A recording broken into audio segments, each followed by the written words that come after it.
Today on Exploring Nevada, we'll take you to the El Dorado Valley in southern Nevada, just 20 miles southeast of Las Vegas, where a refurbished vintage train rides over historic rails.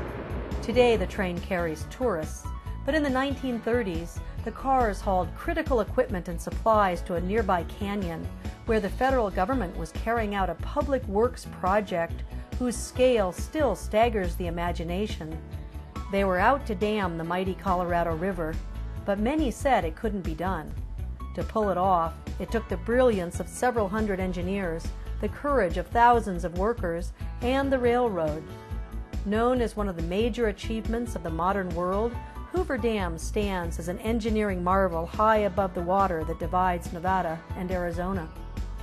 With the completion of the dam in 1935, the need for the branch line gradually diminished.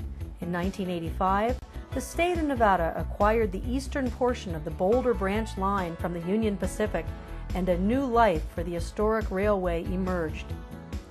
Today, the dream is a reality as modern-day travelers climb aboard to ride the rails into this dramatic chapter in Nevada's history. We can turn this thing on, look. Oh man, that makes the air. See that? Then we can turn it off. Look at that. Makes more air. This is the horn. You want to blow the horn? No, you don't want to blow the horn. Can I blow the horn? Okay. Cover your ears, because it's going to be loud. That's pretty loud. That lets people know that the train is coming down the track. This is Gwen Clancy for the Nevada Department of Cultural Affairs, and today on Exploring Nevada, we're in Boulder City. Our host is Greg Corbin, who's with the Nevada State Railroad Museum here in Boulder City. And Greg, you have a wonderful name for this railroad. The Nevada Southern Railway.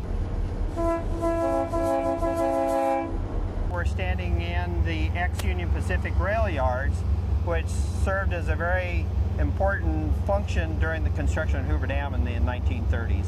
And just so people are kind of oriented, Hoover Dam is actually right down that way. Hoover Dam is just east of where we are right here, about 9 miles. So let's go ahead and climb on board and we'll talk some more. Let's take a ride. Welcome aboard, man. Thank you. Hi, Chris. Welcome aboard, sir. Thank you.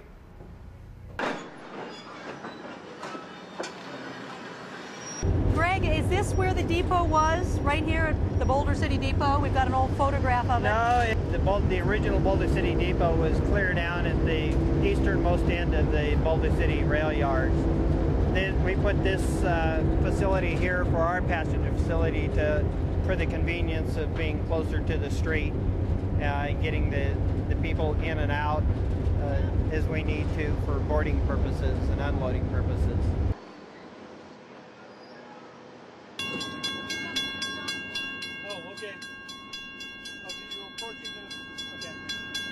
This is known as the Boulder Branch Line. It's a 22-mile branch line that starts in Las Vegas, comes off the Union Pacific main line, and comes 22 miles out here to Boulder City. And during the time that Hoover Dam, or Boulder Dam at that time, was being constructed, this was a hub of activity. Obviously, they didn't have the modern highways and big trucks to haul the equipment and material that they do nowadays with. So the railroad was a very integral part of the construction of Hoover Dam. Virtually every piece of material and equipment that was needed for the construction, during the construction, had to be brought out to Boulder City by the railroad. So it was just constant. There was trains coming into Boulder City, equipment was being offloaded, cars were being unhooked, empty cars were being hooked back up to the outbound trains, and they were going back out to Las Vegas to tie into the Union Pacific main line, where they would then go on to various other destinations from there to pick up more equipment, more material that was needed to be brought back to Boulder City. So it was very busy here, and it was constant railroad activity going on this branch line and in Boulder City nearly 24 hours around the clock. This is a Pullman coach that was built back in the early 19-teens. I'm not exactly sure of the particular year of this coach that we're in, but of the coaches that we have, they date back to 1911 through 1914. Now, did you restore the seats and everything? We restored the seats. We actually put about $325,000 into completely refurbishing and restoring this coach. We've had to make some extensive modifications, obviously. One of them being the air conditioning. You can feel how nice and comfortable it is cool. in here today. And you've got the fans and also. Obviously we could not run this train here in southern Nevada without offering air conditioning. Of course, you can see the fans and the lights that we have in here as well. I got to ask you about these seats. Now these seats are looking this way, and these seats are looking that way. Do they Well, it's flip? funny you mention that, but you can flip these seats so that I can sit facing the person I'm sitting across from, or if I want to face the cameraman there who's shooting this episode today, I can sit here and face him as well. So Was this all done by volunteers? All of this work? No, the state of Nevada had a contractor who's been working here at the Nevada State Railroad Museum for the last 4 years doing all the work. Well, these are really amazing. Yeah. Well, where did this particular car, if you know, come from? Where did you find the Well, rolling originally stock? the state of Nevada bought the collection of railroad cars that make up this train from the Heber Creeper Railroad in Heber City, Utah in 1993. Go ahead. So if you were here, I mean, you would feel how comfortable it is. It's cool and it's clean and it's smooth. Now, unlike some of the trains that you get to ride on, you know, the steam trains where there's black smoke, you know, that comes by and you shouldn't wear white, you know, this feels very, very clean and quiet. So what is the engine that's pulling us? The engine is a 1939 diesel electric switcher that was manufactured by EMD, which stands for the Electric Motor Division of General Motors.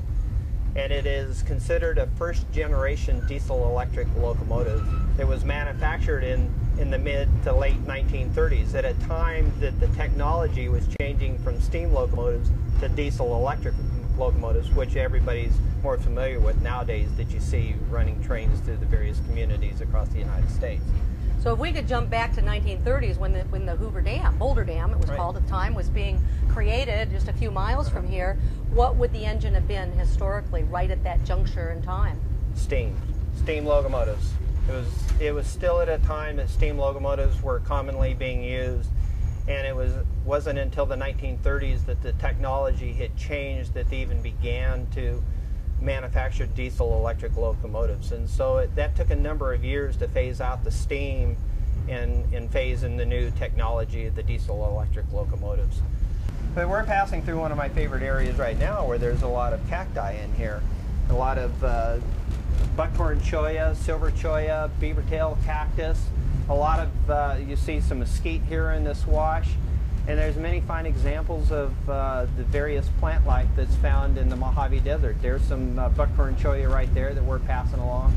We're also getting into an area where there was some mining activity. You can see an old mine shaft right there. The Right there, yeah. old mine shaft, Okay. right. We're getting into Railroad Pass, which is known as Railroad Pass in the River Mountains. And back in the early 1900s, when gold was being mined at Searchlight, miners came here to Railroad Pass in the search of gold, and there's several mine shafts in the pass area here that we're going through right now where the miners came searching for gold, and they thought they had struck gold. As it turns out, it was a mineral, a worthless mineral called alunite.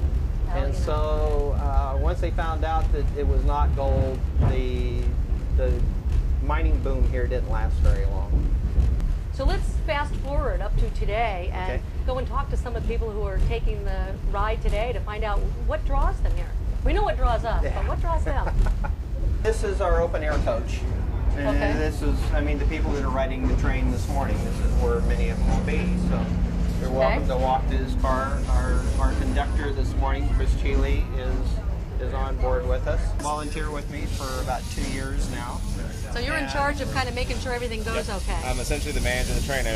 I give the train its direction. I make sure the passengers get on board safely with my car attendant and my engineer. Terrific. And you're a volunteer probably like everybody else. Yes, ma'am. So I see you've got your hands full and you have a train guy here. He's all dressed in his conductor outfit. All we can talk about is trains. He loves trains. And what about you? I didn't know a thing about trains until he educated me, and now this is our second time riding. On this train? Yes. Is it fun for you? It is, but mostly I do it for him because he's having such fun. It makes it fun.